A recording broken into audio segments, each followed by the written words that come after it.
লাভপুরে বিপ্রটিকুড়ি গ্রামে জোর প্রচারে ব্যস্ত বিজেপি প্রার্থী দেবাশিস ওঝা। নির্বাচনকে সামনে রেখে বৃহস্পতিবার লাভপুরের বিপ্রটিকুড়ি অঞ্চলের একাধিক গ্রামে বিজেপি প্রার্থী দেবাশিস ওঝা সকাল থেকে বিকেল পর্যন্ত নির্বাচনী প্রচারে জোর ব্যস্ততা লক্ষ্য করা যায়।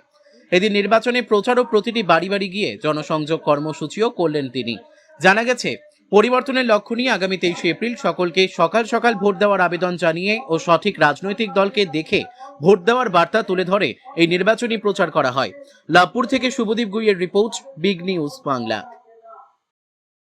অমিত সিনহা তার প্রচারে বেরিয়ে গিয়ে বলছেন যে তৃণমূলের থেকে বিজেপির সঙ্গে যোগাযোগ রেখে তারা বিজেপির হয়ে কাজ করছে। এই নিয়ে আপনি কি বলতে চান?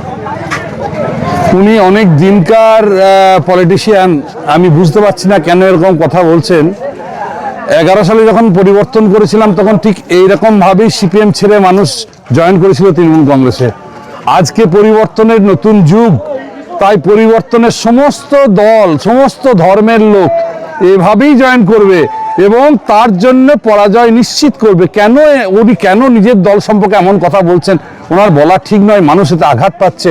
আগামী দিন যে খারাপ দিন তৃণমূলের পক্ষে সেটা উনিও বুঝে গেছেন, বাংলার মানুষও বুঝে গেছেন।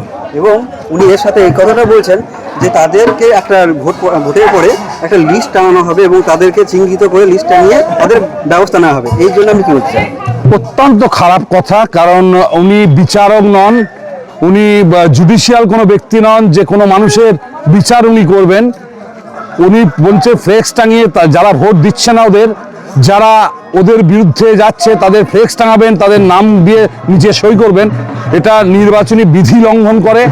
আর ওনার পক্ষে তো বলা উচিত নয়। কেন বলছেন এর উত্তর উনি দিতে পারবেন। তবে আমি ওনার কাছে রাজনীতিতে অনেক ছোট, তাও বলবো যে সমস্ত এইরকম কোনো কথা বলবেন না যেগুলোতে মানুষ আঘাত পায়।